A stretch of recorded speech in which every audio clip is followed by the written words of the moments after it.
Louisville Metro Council investigation into the Louisville jail and Department of Corrections showed the jail is in bad shape, but there is a silver lining. WHAS 11 Night Team's Tom Lally has been following this story for months and heard from the investigator at tonight's Metro Council meeting. Tom's joining us live outside the jail with photojournalist Ian Hardwitt. So what that report detail tonight, Tom?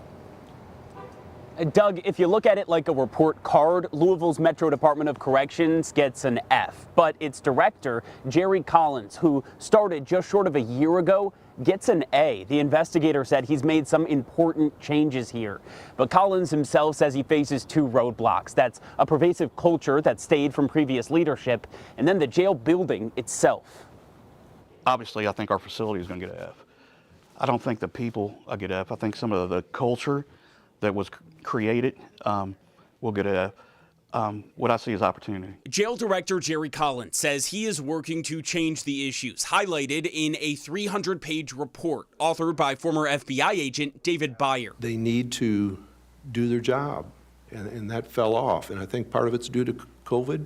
I think part of it's due to initial training issues and then follow-up in-service training issues. Byer conducted more than 60 interviews with former and current jail staff, administration, and other jail leaders to see the extent of Louisville's problem. He found LMDC has inadequate staffing, poor coordination between officers and medical staff, as well as a failure to follow protocol, including sexual harassment. People pulling out their penis, groping women, and I'm not saying that everybody does that.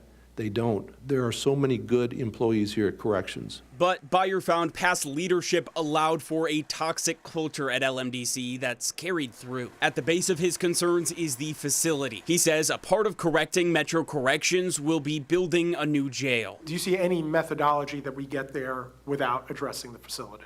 You need to, at a minimum, gut the current facility, but you can't add windows to the basement cells or the basement facility. But advocacy groups oppose the building of a new jail. ACLU Kentucky's political strategist confronted Councilman Anthony Piagentini after the meeting to make it clear. We should be talking about helping our citizens before building a cage. We are.